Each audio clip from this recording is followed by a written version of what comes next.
Has it gone through? Oh, Barikia. I guess we made you co-host. All right.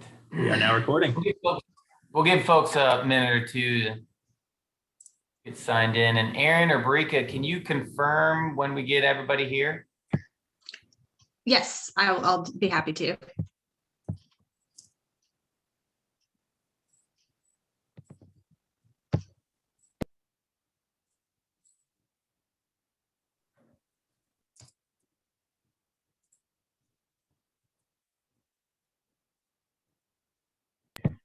I believe we're just missing one person.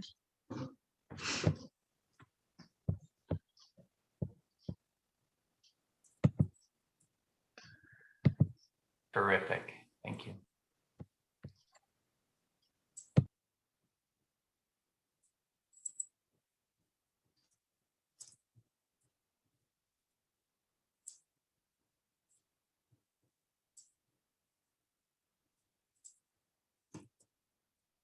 All righty. Got some familiar faces here too.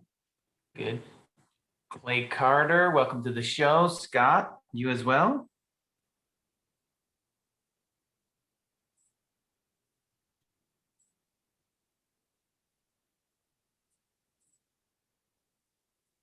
There's Ed. Mike, I believe we have everybody. Awesome. Jonathan, you want to welcome everybody to the focus group, the Beautification and Historic Preservation. Go ahead.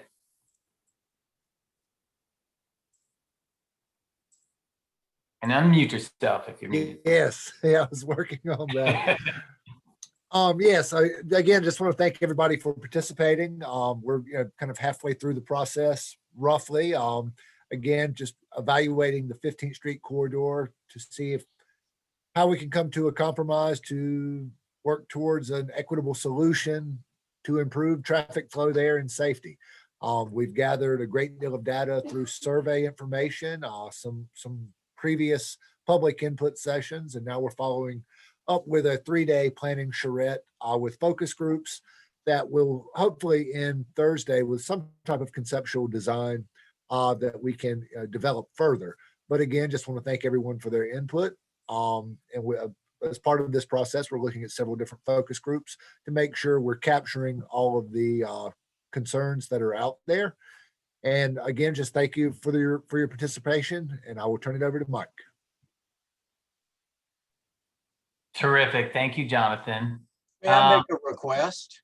Sure. Go ahead. I don't know who y'all are. Would you tell us?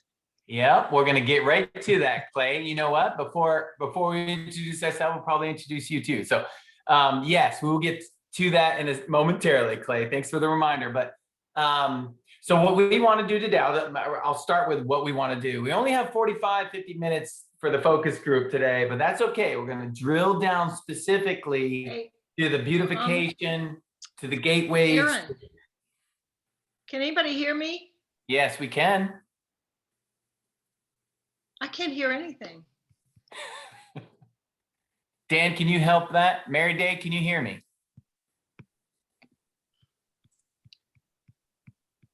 Mary Dave, if you're having audio issues, you may need to get out of the meeting and then re-enter.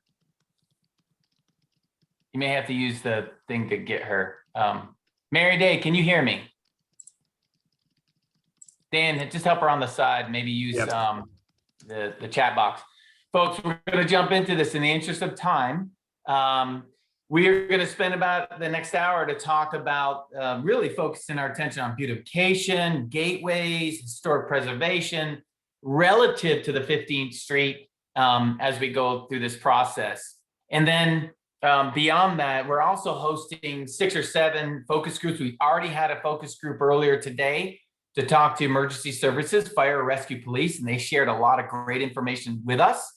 And then we're having several over the next 2 days. So with that, who are the cast of characters? There you go, Clay. My name is Mike Rutkowski. I'm the project manager for Stantec, and Dan Hemme and Amber Lewis are going to help us out. We've got planners, engineers, landscape architects, and urban designers working on this project as we speak. Some of them are on the phone listening to what you're saying. And then with us, most importantly, is our client. Aaron Rule and Jonathan Russell are really our point of contact with the city. I think Betsy Kane's helping out, and then Baruki is on the phone too as well with some of the PR and outreach and logistics. But really, that's our decision makers and our guiding advisory committee, if you will. But really, we are looking at this holistically and engaging several folks, people that live, work, and play, neighborhood, business owners, development, community, emergency services, even elected officials as we move along here. We know the history on this corridor, and we know the history of this project. It's a project that didn't go very far a few years back based on what was presented. And so we want to make sure we're doing this eyes wide open and make sure we understand the nuances of the problems, as well as some of the needs, as well as some of the potential solutions along the corridor. If you look at it, and let's talk about the schedule, and then we'll talk a little bit about what we've heard.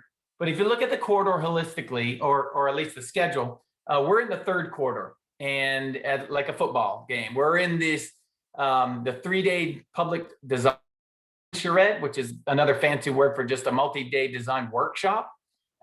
Tuesday, Wednesday, Thursday, you're the second group we're meeting with.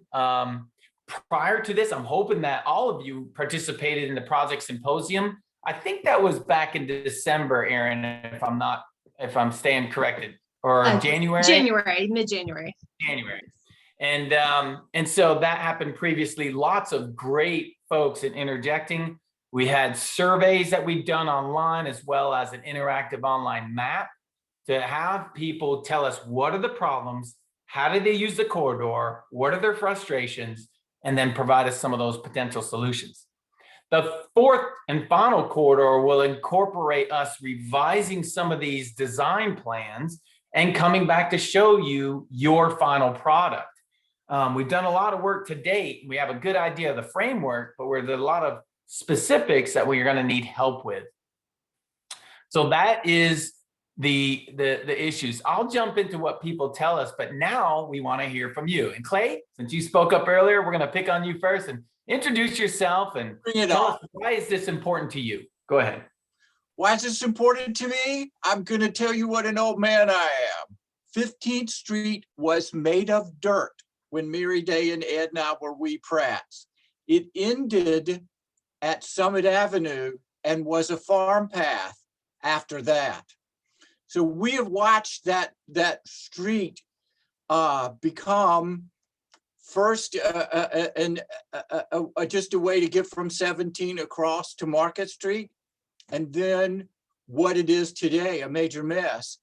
And it makes me cranky as an old man to feel afraid to go down a street in my town. I can't go to the food line because it's too worrisome.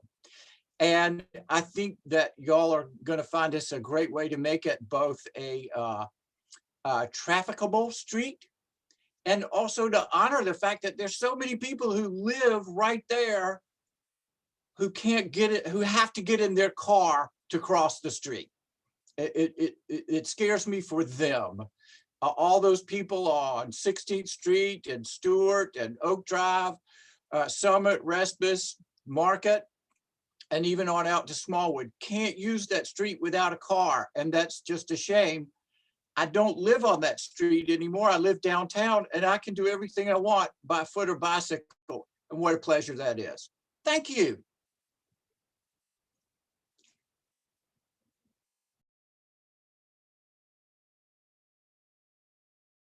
Thank you, Clay. I was just marking that down. What a great quote. I'm scared for them. That's embarrassing. We even have to say that out loud, but thank you, Clay. That's meaningful. Mayor, I'm going to hold off for you to last. So Scott Campbell, you are up next. Unmute yourself, my friend. Tell us who you are, where you live, and why is this so important to you? Thank you. I live on Market Street, downtown. Live and work in the historic district. I'm a local realtor, but I'm a citizen first. And I'm going to probably agree with everybody's opinion about making it safer, et cetera, but I'm just going to speak to my sort of little niche on the corridor. When Washington, as you guys know now, has had an extreme amount, in the good way, of investment lately. And we're about to explode with a whole bunch of new facilities, boutique hotels, you know, you name it, it goes on and on. It's fantastic. What I would like to see happen is that 15th Street becomes a gateway feeder to the many parking lots that are actually just north of the historic downtown, so that we can reduce people driving on our two main downtown streets, Main Street and Water Street, and get them to park like one whole block north. So, you know, I think that could be beneficial for everybody, that as far as reducing traffic right into downtown and just getting folks using 15th Street as a feeder into other options for parking. That's kind of my thing. Oh, that's awesome, Scott. I appreciate it. Yeah, and it's very insightful too. You're a historic community. You got water features, beautiful downtown. Let's get people, really what you're saying is, let's get people to slow down and maybe think about getting themselves out of their car. We want people to live, work, and play and spend money in your community, right? Let's face it, you know, that's what makes it an attractive place. Scott? Absolutely. And I could see, you know, and also living on Market Street, when we have big events, 4th of July, Summer Festival, when we have big events, the traffic jam is unbelievable. And I think if 15th Street, Market Street, and then even actually Bonner Street were utilized in such a way that you could get a loop of traffic going one way or the other for special events, you're going to get people in quicker, you're going to get them out quicker. Yeah, and I'll let the event stuff, it's a good problem to have. I always tell my folks that my clientele, and we'll get on to the next conversation, but I always tell there's two problems that every great successful downtown America, every city has, two great problems to have. What are they? I'm asking anybody. What are two good problems? Parking. What? Parking. Parking is absolutely one of them. Parking is one of them. What's the other one? And this is not a test. Congestion. If you don't have parking and congestion in your downtown, or one of those, you pretty much don't have a downtown. So those are good problems to have. And every successful downtown has that. Every single one of them. So I'll let you guys deal with the event traffic, but that is fantastic. Good insight, Scott. All right, so let's move on. Ed, you are up next. You just happen to be on my screen here. So go ahead, Ed. Unmute yourself. I live on East 10th Street, the first house off Market. I'm the former chairman of the Historic Preservation Commission in Washington, and I'm a walker. And I walk down Market Street and walk the cemetery. And I'm taking my life in my own hands when I cross 15th Street at Market, and I make laps of the cemetery, and then I come back on Bonner. And I mean, there's no crosswalk, there's, there's no stoplight at Bonner, and it's extremely dangerous. And there's several times that I've come very close to being hit by a car. And of course, I'm interested in the appearance of 15th Street, as well as the historic aspect of the North Market Street Historic District and Nicholsonville. All right, perfect. Thanks, Ed. Thanks for sharing that as well. And you're not the only one that said that, folks. And I actually walk through a cemetery too when I get my exercise as well. It's kind of funny, but that's the only place you can go anywhere along, 15th Street, which is pretty ironic. So to that degree, you're limited to what you can do. But thanks for sharing that. Getting across the street was actually the number one concern that we had from folks when we talked to them and on the survey responses, is getting across the street. Meredith, Meredith? Are you on the line? There you go. Hey, I'm here. My video is not working today. I'm sorry. I've tried to figure it out, but it sometimes doesn't work. Anyway, I'm Meredith Laughlin. I live in Max Woods, which is a suburb, you know, just right outside of the downtown area. And I really would like to be able to walk and bike more around town. And I think that Washington is small enough that we can do that if we get some of these major streets safer. Also, 15th Street, it is a mess, but it still has a lot of beautiful, big old trees along the street. So I want to, you know, just kind of be mindful to preserve what is working along 15th Street, but also think about what we can do to add more shade trees and just make it more beautiful.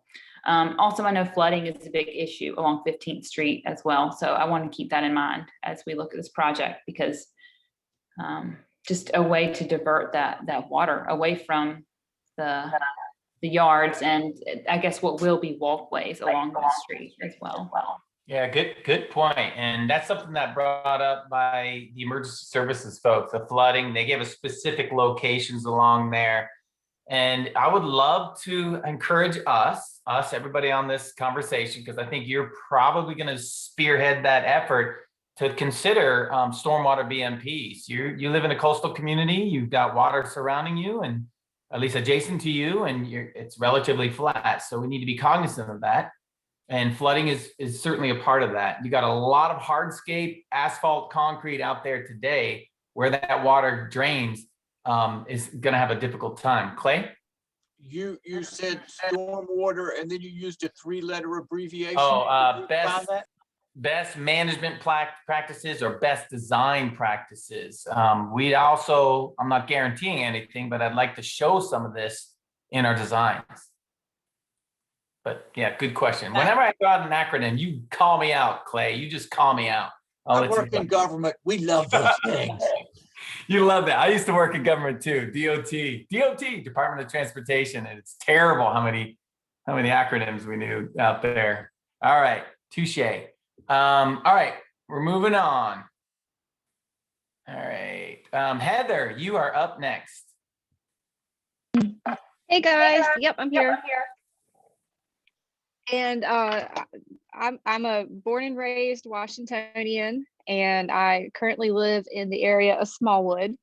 And I am a member of the nonprofit Relief Washington, which Meredith is also a part of. And so not only, yes, is just the fact that I do drive down that street every day, as an organization, we wanted to be able to be contributing to the ideas of not just the beautification, but the drain issues, the absorption of water issues, and if there's a way to make it more pedestrian friendly, to provide shade for those pedestrian areas where people are walking. So that's me in a nutshell. Perfect. Thank you, Heather. Born and raised. All right. I don't know how many other folks can say that, but that's awesome. and thanks for sharing that. Last but not least, Mary Day, good to see your smiley face. Go ahead.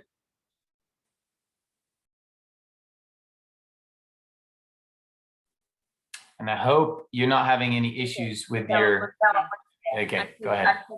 Clay can say that he was born and raised here. And am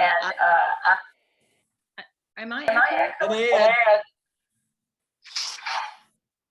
I don't know why I'm echoing, guys. And Meredith. Okay. I lived here since I was 15, but not all the time. But I did a little thinking about the subject areas here, the historic and the beautification. And from an historic vantage point, I just want to emphasize something that Ed said, which is that North Market Street Historic District is recognized on the National Historic Registry. And it is a part of the history of Little Washington. As the town began to expand out of downtown, this was the first area that got built, for business reasons, and then the neighborhood. And North Market Street and South Market Street all have beautiful houses on them. And I do think that it is important that that this section of town be recognized for its historic value, the same as downtown. That we extend what we're doing downtown into this region. So I would hate to see North Market Street get more traffic because it is still in the middle of a neighborhood than it currently has as a result of anything that we do on 15th Street. Oakdale Cemetery is also historic, and yeah, as people have already said, it's a beautiful place for walking, and it's really important to lots of people in town. And then the other thing I wanted to say is that we need to recognize when we're doing this, how much of 15th Street is still residential. Yes, there is a section of it at either end that is commercial, one dedicated to hospital and one dedicated to shopping centers. But all the rest of it is residential right on the street and around it. And so that's why the sidewalks are so important. It's also why beautification there could make a huge difference. And I would love to have your guys, Mike, your landscape designers, do some thinking about what can we do out there to preserve the trees that are already there, but actually to have a design that actually looks like it belongs together, that there is some symmetry or some approach that we take towards landscaping there that gives it a feeling like we're being able to create downtown. You had mentioned ambient lighting, Mike, at some previous session. I'm not sure I know exactly what that is, but with regards to lighting, I think I do want to say that when you have houses that are right next to places that are business places, it is important to bear in mind what is the nature of the lighting there. If it's subtle, then that's good. If it's glaring, that's not good for the people who live around it. So I think we have a terrific opportunity here to continue our thinking about what Washington should look like at this end of town, similar to what we've been doing downtown. Awesome, thanks, Mary Day. So with that in mind, that brings up a number of issues that you all have brought to light. I'm not going to get into some of the nuances here with the issues and stuff, but we did, I may just want to recap a little bit about what we've heard, and it was pretty interesting. You know, as we go along here, the biggest issue is what footprint do we have to play around with? What are the trade-offs? Number one, what are the problems? And as we went through this, we got a lot of feedback from a lot of different people, well over 400, as you can see here, survey responses. And I think we're well above the 200 level on the interactive map comments. They kind of look like this. So lots of opinions about what to do. Focusing on intersections came through loud and clear, and flooding issues and safety issues were really predominantly the centerpiece. And a lot of things that are expressed that you guys even talked about. Hey, I'd love to walk into shops and businesses on 15, but it's too risky. I have to drive, right, Clay? You talked about taking your life in your own hands, just going to the cemetery. And so when we look at this, but we also need to recognize, you know, 4 years ago when they did this project, they went behind closed doors and they came out with a widening project that ripped apart a lot of the right-of-way, took buildings, took property, took parking. But that mentality, you know, it may have subsided, but it's not entirely gone away. And so we do have, you know, 50% folks say widen it, 50% say, you know, do something different with it. So now we have to drill down to understand, we got to get into it and understand what are the trade-offs and what are the needs. I like this over here because remember that 54% really have an issue when they talk about congestion. They really talk about the lack of a left turn. And that is really where the problem relies, because if you don't have a left turn, people are going to have to jockey around you to go around you when someone else turns. And that's really problematic. Second to that is really the safety issue. So safety, and drilling down to the biggest concern, safety and the lack of a left turn, and even the traffic congestion, really those are the predominant issues that we heard.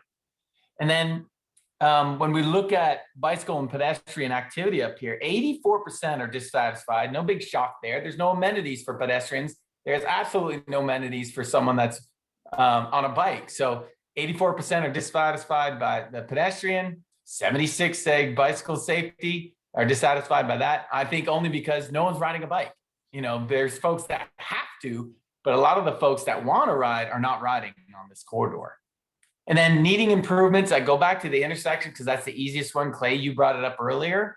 That's our low-hanging fruit because we could do a lot at an intersection without requiring additional right-of-way. But pedestrian facilities, we got to have the basics on this corridor. It's not just for moving cars. It really should be for moving people.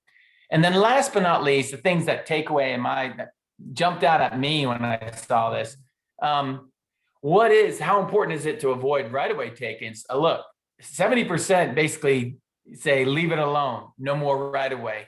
That doesn't mean that we're not going to impact some right-of-way. We may take slivers of it, but we certainly can't do what happened 4 years ago and take an additional, 35, 40 feet on both sides to make up the difference. It's just not going to happen in this town, nor the impact to the historic integrity of the corridor. So wherever you guys, I just want to make sure I heard from you because you are spot on with what we're hearing from the public as well. And looking beyond the historic context of the corridor. So as we go through here, my next question to you guys would be, and again, Dan, I'm really struggling here. I can't move down here. So I don't know what you got to do to give me more room here. But my next question is, when you think beautification, what do you think about? And let's make it not only, and I like what Mary Day said, let's make it practical, make sure it makes sense, but it could have beautification in a twofold purpose. One is the aesthetics, obviously. The other one is it could help for ecology. It could help for stormwater drainage. It could help for, nesting or whatever. Shade trees, it could be for pedestrian, shade trees, canopy trees, that sort of thing. And so let's think about it holistically as we talk about that. But when you talk about landscaping and beautification, what are certain things that are like low-hanging fruit that we got to have? And anybody can chime in. I'm remembering a road in Beaufort, South Carolina. It is Ladies Island Road. It crosses the bridge from downtown Beaufort and goes out to all the resorts. It is managed to 3 lanes, 1 lane in each direction, a turn lane. Some left turns are managed. There are sidewalks, and there are those marvelous old live oaks that Beaufort is so famous for. It makes leaving Beaufort a very pleasant experience. When you get to the intersection of Sam's Island Road, it turns into a 4-lane road. And if you take a turn, you feel an immediate change. And even though there are sidewalks, you realize that the experience of pleasantly moving lots of people from one place to another has turned into that 15th Street culture where the car is everything. So I think there's plenty of room to manage what we have. We might have to put sidewalks on some of that existing private property, but to make, you can still carry a lot of cars with less real estate. And I think using less real estate would give Relief a chance to do what it does best. Enough said. Thank you.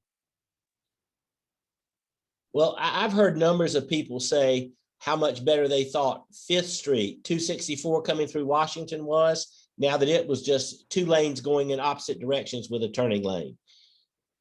It's much easier to navigate than it was before. I was going to say the same thing. 5th Street is a really great example of taking that lane and making it a turn lane, and then you have a little more leeway and you can relax a little bit while you're on the road. And it would open up space for possibly a pedestrian lane along the side.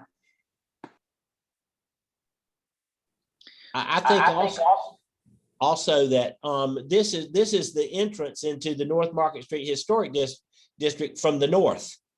And so, you know, preserving the trees or adding trees, and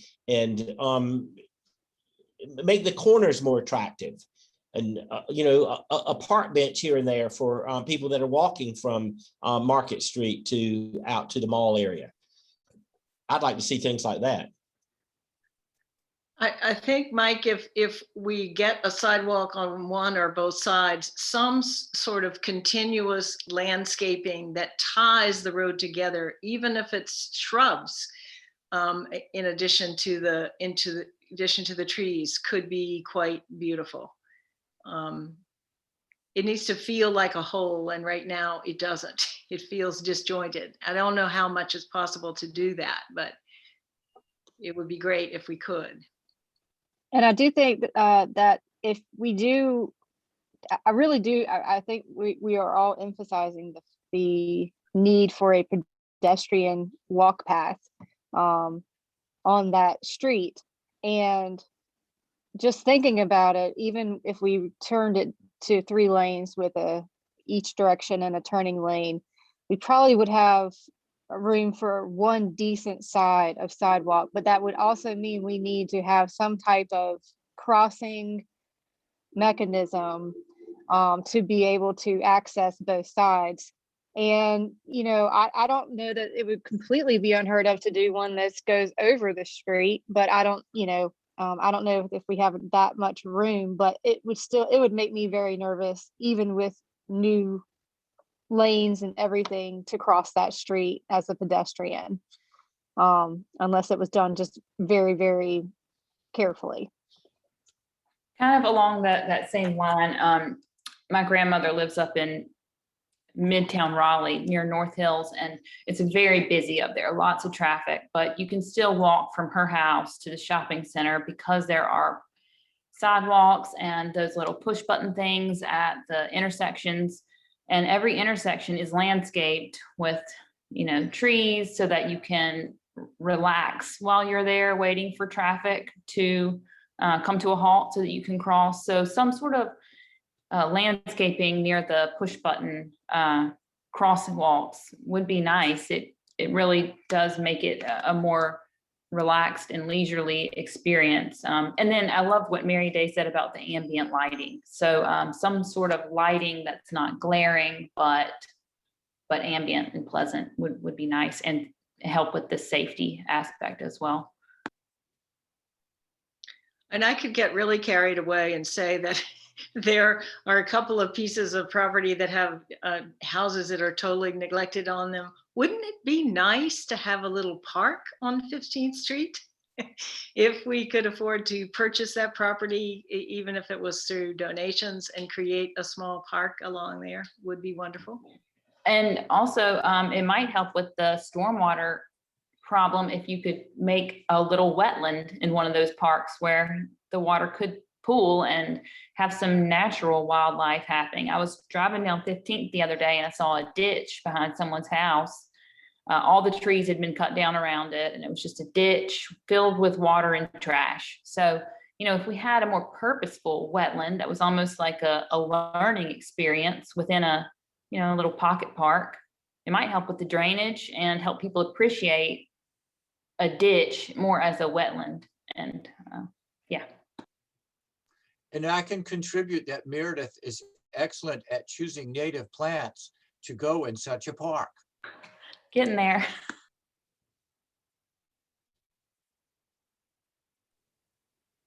This is awesome. We're trying to keep up and memorialize some of these great ideas. I love it. And by the way, Clay, I helped redesign Boundary Street and Beaufort, South Carolina, the other Beaufort, which is kind of funny. And it is awesome. And we went through a road diet, and you saw the palm trees going through there. Wait until it's all said and done. Here is the rails to trails. What's that? Have they finished the rails to trails? Oh, I'm not quite sure about that one yet. But I used to go to Beaufort a lot, and yeah. It's an amazing town for the amount of people that come packing in there, that you can move around.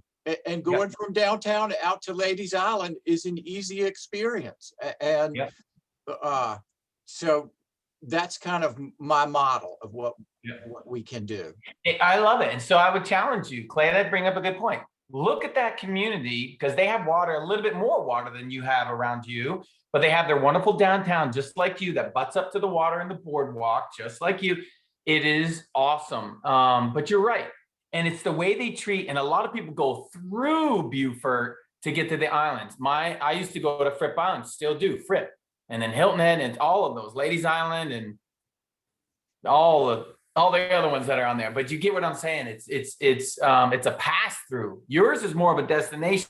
You do have some pass through on the 264, but it's fantastic. And I think whoever Meredith brought up about their mom living on North Hills, we're in Raleigh, and we just did a whole redevelopment and whole complete street on Six Forks. Six Forks carries 45,000 vehicles a day, and trying to make it more pedestrian friendly. And that's the key. Yeah, you can still cross Six Forks, which is crazy. And it's great because people live on either side. Yep. So more to come on that. Good point. Who else wants to chime in? Go ahead. Mike, I just wanted to say one thing. I think I've heard some reference to the possibility that with all the neighborhoods that are behind the malls, the Washington Square Mall, for example, that it might be possible to put bike paths or pedestrian paths that lead to the malls, but don't necessarily, if we have difficulty getting bike paths and sidewalks within the width we want to take on 15th, maybe it's possible to access them from behind where people live, and they could still get to the malls that they need to get to. If they have safe crossings, they could get across the street. And those could be beautiful as well. I mean, since beautification is what we're talking about. I call those like pedestrian sleeves, those things that connect the neighborhoods to whatever is great on 15th Street. So yeah, I just added that as well. Good point. Good point. So let me share this with you because I think this is important. Once again, we're going to go back up here. Our framework for this, and honestly, I think everybody's reiterating the same thing. I didn't want to be presumptuous by doing this, but I call this the preferred access plan here. And it's interesting what you're seeing. Because I think that you guys are talking, we're trying to make a walkable environment. We're trying to make a hostile environment that's vehicular dominated into more of a walkable, pedestrian, and people-friendly street. And part of that is the placemaking of hopefully that redevelopment, and some redevelopment will occur down the road. So here's your corridor. Here is 17th Business, or 17 US 17 Business, Carolina Avenue. On the opposite side is Brown Street over here, and here's Biden Hospital over here. But what we're showing here is very interesting. These are quarter-mile radius that we're putting around key intersections. Everything with a blue square or a red circle is a existing signal, okay? And when you show that, if we improve those signals to have really high-quality pedestrian crossings, like high-quality crosswalks, pedestrian countdowns, shade trees, lighting, ADA compliance, because there are some disabled folks out here. We want to make that the best, most attractive crossing that you can possibly get. Now, when you do that, you put a circle around this, and this represents a quarter-mile walking distance, also known as a 5-mile walk shed, okay? So when you look at the walk sheds of what's there today, and what's there today is in blue and red of the signals, you have some gaps in it. You definitely have gaps. That means someone's gonna have to walk all the way out of the way to get the coat and cross the road. What we would like to recommend is to close the gaps between like Market Street, and help me out, Dan, what this one is, in front of, actually in front of the Tractor Supply. We would suggest a mid-block crossing, and with a pedestrian refuge, and maybe some flashing beacon or even a hybrid signal on here to allow people to cross. Otherwise, if you're coming here, you have to walk at least 6 minutes out of your way just to get a high quality crossing. And no one's going to do that. They're going to run across the road. And so we put one here. We also put one here just adjacent to the cemetery as you zoom in, to close the gap between Brown Street and Market. So now you get to understand and feel, once we do that, look how wonderful we're making these walk sheds, which are basically how quick is it for us to get across the street. Now we're going from, now anybody that goes onto this road, whether they're on 2 feet or 2 wheels, can get across the street within 60 seconds. No matter where they're at, they should be able to get to a high quality crossing within 60 seconds or 90 seconds at most, which is fantastic. So that's one aspect. The other aspect is this, and I'll be right to it. This is what your cross section looks like today. All right. It's narrow. Clay, you said this was a dirt road. We know that. 80 years ago, this thing was dirt road, 2-lane road. Good luck. You have, pulling tractors and pulling horse carriages along there 100 years ago. Well, it's changed. It's changed its function. It's changed its design. They basically, all they did was lay asphalt on it for 2-lane. And then soon after that, they just added another lanes. And they didn't do anything else for anybody. Nothing. They just put down asphalt, and it is what it is. And so you only have 60 feet of right of way there, but your curb to curb is around 48 feet. When you guys talked about it, we're really thinking, and we think everything that we've heard from the folks on the surveys and the project symposium and folks like you, really leading towards how can we repurpose this? How can we do this and repurpose it and really slow down cars and put people first?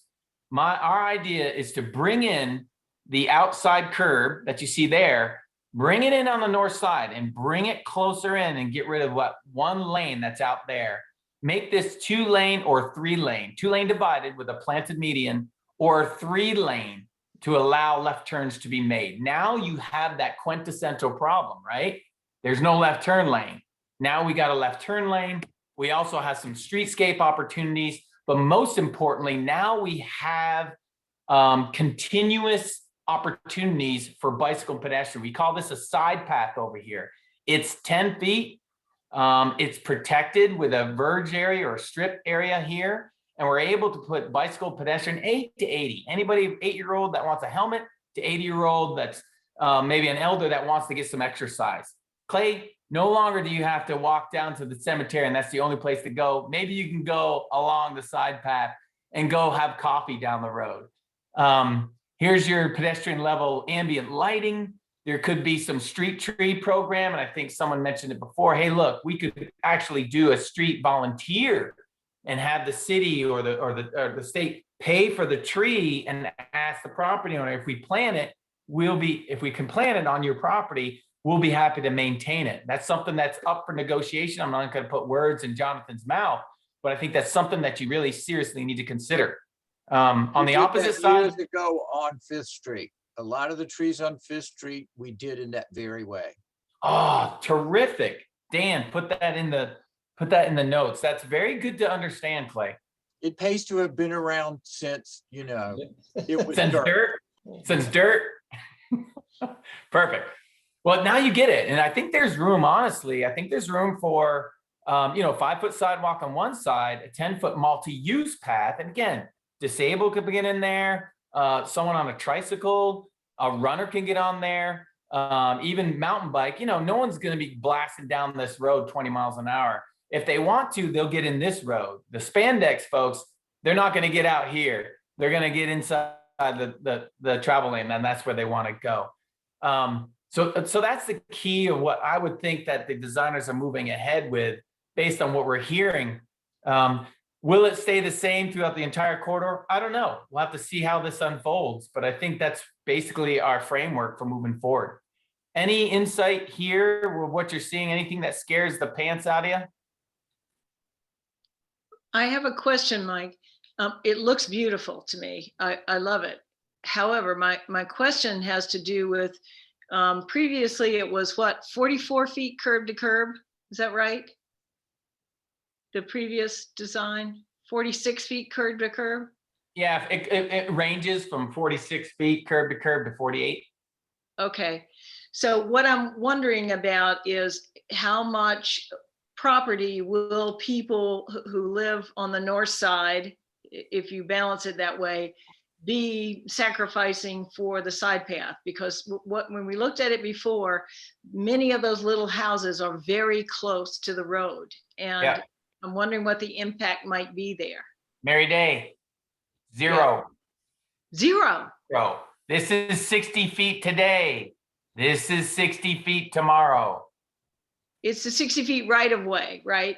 Yeah, it's already owned and operated by NCDOT. We're trying to stay within the right of way. So I'm saying zero at this point. However, it's not to say that at an intersection, we might need a little bit of more right of way. We might need a little bit to put in a left turn pocket here and there. I will not guarantee that we won't have to get outside of that, but it's certainly not going to be 35 feet, which is the old, or 40 feet, which is the old design that NCDOT had. Yep. It's very important for us to understand that. We're not guaranteeing that we won't take right of way, but it certainly won't even come close to the degree that the old plans were. Now, outside of that, this might involve what Clay brought up too, and that is a volunteer tree planting program where the city buys the tree and implements it and maintains it, but the landowner gives them a right to do that, much like Fifth Street did. What do you think, Mary Day? Yeah, I get it. I'm assuming that would be fine with people. And the other thing I love is that you might be able to have some trees in the middle. Yeah. With your current design, because that gives a kind of a cohesiveness to the look of the road. Yep. And so, and again, we didn't showing it here. It's an older version, but we certainly want to advocate shade trees along the sidewalks that might be volunteer. Here's your trade-off. So the trade-off with this is congestion, right? I mean, you're going to have to deal with congestion. Hell, you're dealing with it today. Well, number one, it's a heck of a lot safer because now you're adding, turn pockets and left turn bays in here. You're getting those left turning cars away from the through lane. But yeah, and honestly, there's a grid network that you have. People can get from A to B. They may not always have to get on 15th Street. So there is going to be some trade-offs there. The way I look at it as a traveler, as a driver, I don't care what environment I'm in, I'd rather be moving. I don't care if I'm moving slow, as long as I'm moving, as opposed to stop and go, stop and go, stop and go, stop and go. And I think that's really important.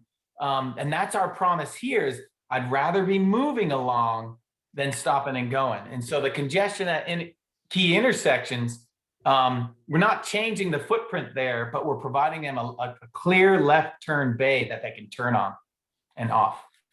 I'm glad you said it that way. That's exactly the experience of coming down Boundary Street and going over to Ladies Island, is that the only place you really sit is right there in downtown. And that is never more than a couple of minutes, even on a Friday evening when everybody's fogging out to the islands. So right. I appreciate that.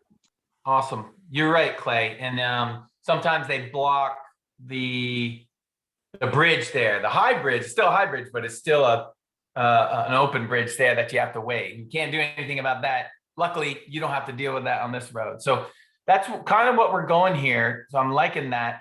One of the things I did want to talk about was back to the beautification and historic integrity, and that is our planting. So we're going to have some ideas on plantings and streetscape elements. Give us an idea, even at this, everyone wants to provide some of that insight. In terms of beautification, talk to us about the materials that you feel you're comfortable with, as well as gateway treatments. When people come into this area, we want them to know that they got to slow down and expect people to cross the road. So what kind of gateway, what I mean by gateway is like, how do we differentiate between what's outside of 15th Street as compared to what's inside? How do we do that at the ends of this corridor? And mind you, let me maybe show you the end of the corridor. Yeah, your end of your corridor is Carolina Avenue and Brown Street. So how do we what kind of materials, what kind of gateway treatments do you guys envision? We'll start with that one. Well, I see, at least on the hospital side, that you're showing maybe a potential roundabout there. And is that really a viable thing that might be happening?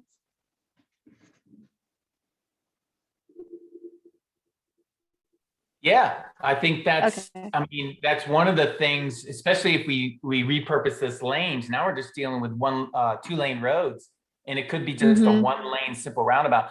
The problem with that intersection, was that Meredith that spoke up? No, this is Heather. Oh, Heather, I'm sorry, Heather. The problem with that intersection is that it's horrific.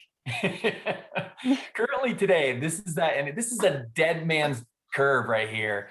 What we heard from emergency fire and rescue is that people are aggressively trying to beat the light at this intersection, and that we have horrible skews for got the neighborhood 12th Street that comes in here, Brown to the south, and it's on a dead man's curve over here. I hate to say that in front of a Biden hospital, but the reality is this would never be designed like this if it was designed again today. So one of the things that I would like to suggest in the traffic calming tool, the best traffic calming device that you can put out is a roundabout. And no one's blasting through a roundabout more than 15, 20 miles an hour. And so that's the best way to slow down cars. And in response to what the emergency fire and rescue are telling us at this location. It's also a good opportunity, honestly, to do some sort of gateway to say, hey, you can expect to see more pedestrians and bicycles. Go ahead, Right. Heather. That was my point, was that, a roundabout in and of itself kind of creates that awareness that you are entering an area, and it provides, in the center of it, a space to do some landscape, do some trees, even put up some signage or something if you needed to. But I didn't see that on the other end. So I don't know what the idea would be for that side. Whatever you guys think. What do you think? That's a good point. So that was a bad. I don't mind I don't roundabouts are fine by me. They've added a couple in the Greenville area, and it makes people slow down, and that's the point of it. Good point. Good point. Yeah, this is the bad skew over here. My problem with this guy is 17 business, US 17 business, rather, Carolina Avenue. It's a multi-lane, so we'd have to do a funky design, not a funky design, but we really have to be cognizant about moving 2 through lanes through here. It's called what we call, we'd have to incorporate what we call turbo lanes in here, but it could be done as well. And then now you have that polar effect, right, Heather, on both ends. Good point. But this is kind of an eyesore too. You got I'm not taking away from the Econo Lodge. I think that's fine. But, and I don't know how active the old Burke's Outlet, but it doesn't look like it's doing a whole lot of business there. I know down here, Walmart is kicking it, but not quite sure about the rest of it. But yeah, thoughts on gateways and beautification materials. We do have horticultural specialists, but I want to know, like street trees. I'd love to advocate for canopy type trees. Anybody have any thoughts on those types or anything like that? Well, typically, so what we've done so far with relief and around some of the streets, including Fifth Street, if you go down Fifth Street by the rec center and across from, say, the Pam's Diner area near Family Dollar, we put in a row of cherry trees and live oaks, which we specifically chose trees that were native to this area and are sturdy and that will continue to grow. Now, of course, the ones that we were able to do as a nonprofit group are smaller than I think, some other ideas that we could have. But I know, everybody loves a Bradford pear, but, they split so quickly and they don't do much for me. So, Point taken. Just, yeah. So we have done a lot of live oaks with relief, and, that doesn't mean we're sticking with that one. We usually just choose based on the site. And, it would be nice to stick with natives, as Clay mentioned earlier. So, we've got the potential to maybe do some cypress or some, I don't know, a wide variety. But I guess Yes, depending yes. on the site. Right. And I will say, yeah, that's a good point, Meredith made, is that we do try to make it be related to where it is. So when we did ones downtown, which also happened to be live oaks, but it was because we knew that with flooding, with storms, things like that, that they would handle that well. So also knowing the flooding factor of 15th Street and mentioning possibly creating some wetlands there, that would be kind of a neat theme to have scattered down the thoroughfare, just to have a few scattered wetlands there that are more intentional, so what kind of trees would grow well there, mixed with what kind of shrubs would grow well there, and have them be some native species that don't need as much tending and can survive really well, and teach people about our native ecology as well. Gotcha. When you say wetland, you're talking about stormwater. Yes, created Filtration. wetland. Yes. Filtration. Okay. I'm going to say stormwater filtration. Okay. No, that's And perfect. And we have another local organization, Sound Rivers, and I know they're doing a lot right now with stormwater and studying the way the nutrient load comes through our town and into the river. So this might even be a good partnership with them. Yeah. What was the name of that? Sound Rivers. Sound Rivers. Yes. Okay. We have a new created wetland on our campus here at the community college. That is a great example of a partnership with them. And that area is settling in, and it's going to be not only an example to the community, but beautiful as well. We're real proud of it. Awesome. Aaron. I would like to also say, whoever chose the materials for downtown, I love them. Perhaps you could create a relationship between downtown and 15th Street by using some of those big, wonderful planters or some of the same bricks and other materials, so that it becomes a theme for the whole town. Thank you. Good point. Mike, I was thinking Yeah. about the entrance where you're saying 17 and 15, that makes an awkward kind of an entrance, but it might be necessary to move the visual entrance a little further down towards the malls, where you're more likely to be able to get space for the kind of thing that Clay is talking about there, and not have it right at the entrance to 15th Street there at 17. Gotcha.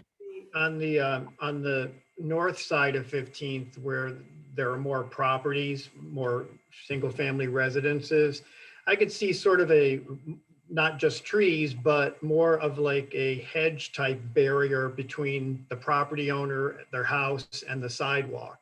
Give the property owner a little bit more sense of privacy, not seeing the cars so much.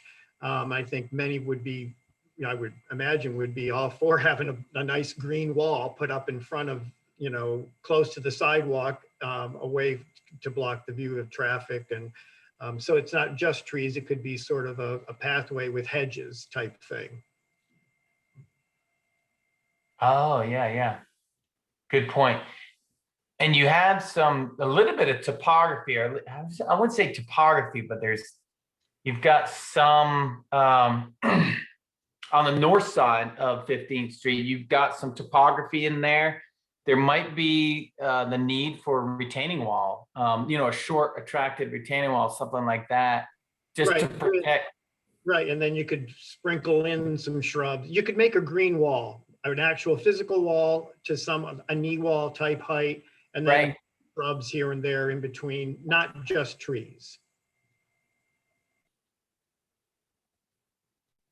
I'm marking this down. That's cool. I like that green wall.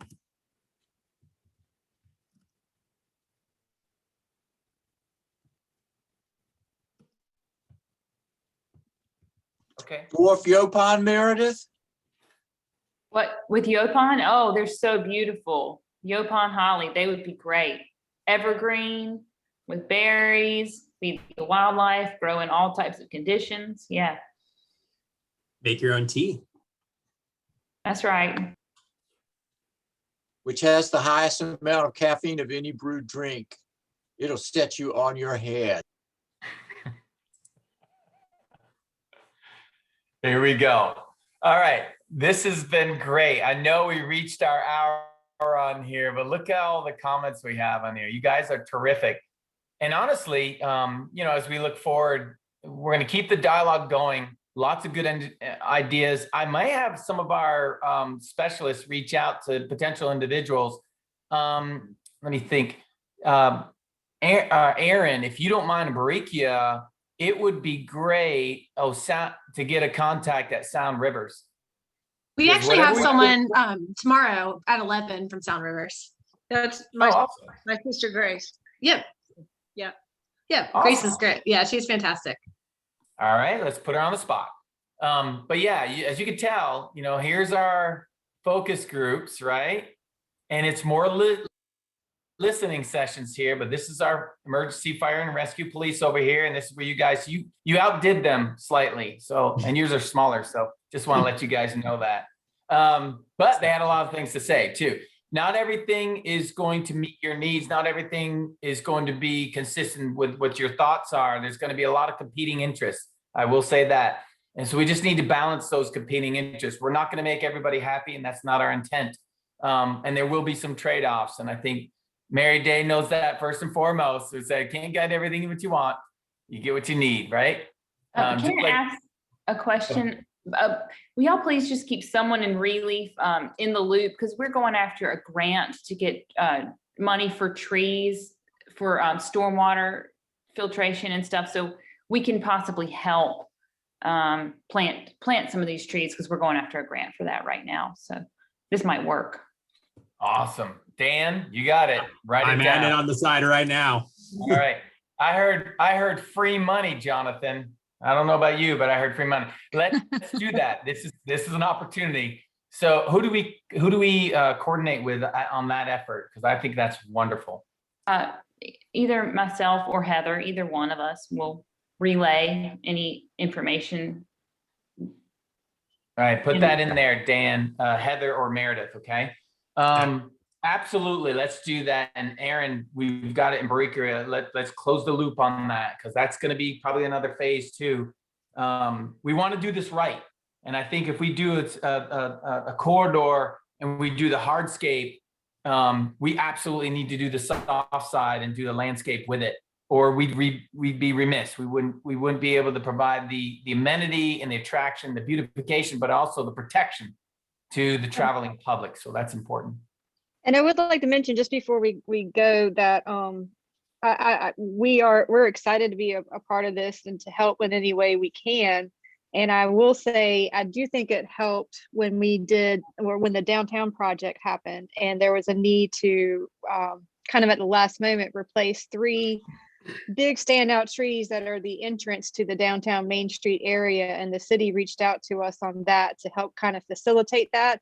And I think it made it more palatable for the businesses and just the communities in general to be on board with that, knowing that there was a local group that was kind of contributing to that idea.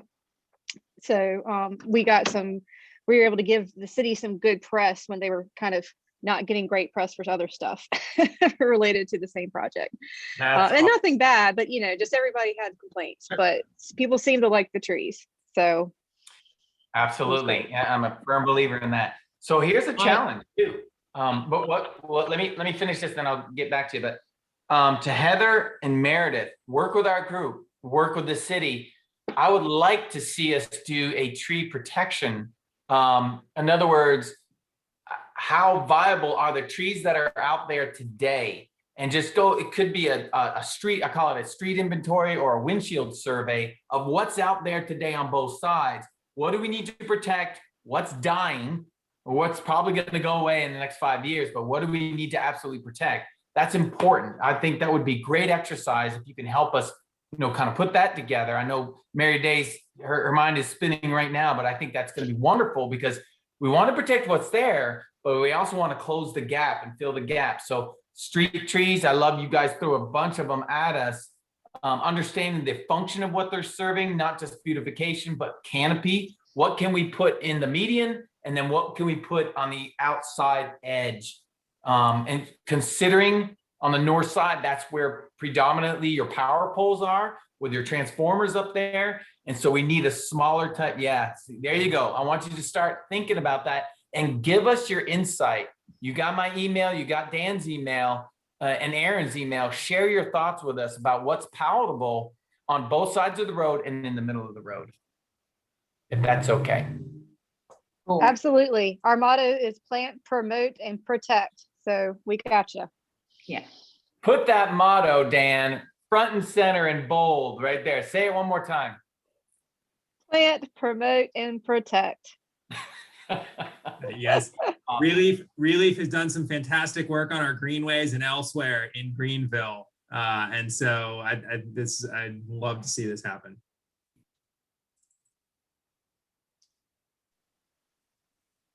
Mike, can I Like ask a you are. question before we break up?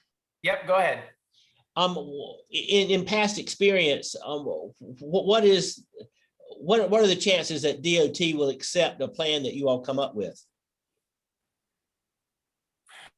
Good question. And again, that was Ed, right? Right. Uh-huh. Okay.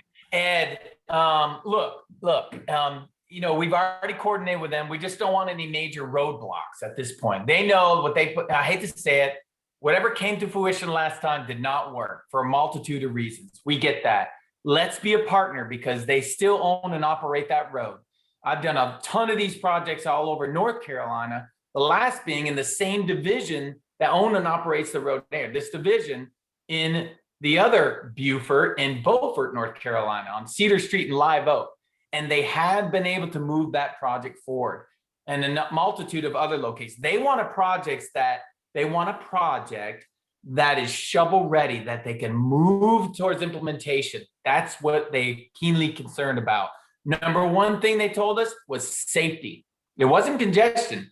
It was safety is their number one priority along this corridor. If we address the safety issue, 90% of our efforts are going to be achieved here. So we're hoping that we stay consistent with them.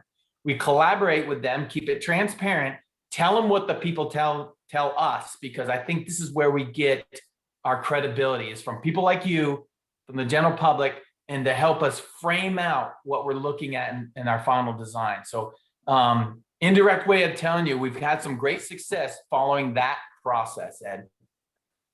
Thank you. Thank you. All right. I spent enough time yapping already, so I apologize. You guys have been absolutely fantastic. I'm going to turn it over to Jonathan or Aaron to close up the shop and let you folks go get some lunch.